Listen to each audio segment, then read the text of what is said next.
New at 5, the number of whooping cough cases in Texas has increased to the highest it's been in, get this, 11 years. ABC-7's Heriberto Perez joins us live with extra depth on the rate of these cases here in El Paso. Eddie?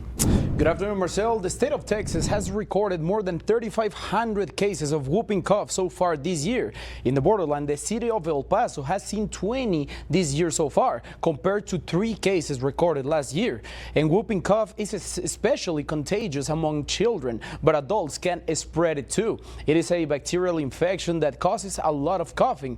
Those who are not immunized are the most vulnerable. According to El Paso Children's Hospital, our area is also seeing an increase in this disease too. They add the best way to battle it is to have your vaccines up to date.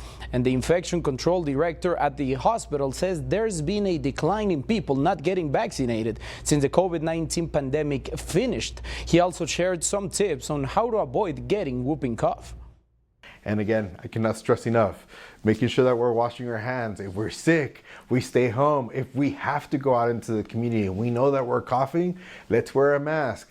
You know what I mean? So we could contain the spread of disease. Every single thing that we could do to break that chain of infection, it's only going to benefit the community for the better. And Director Salas also told me today other symptoms of the whooping cough and how bad can it be if people don't take care of themselves. I'll have that story tonight on ABC-7 at 6. Marcel? Looking forward to that story, Heriberto.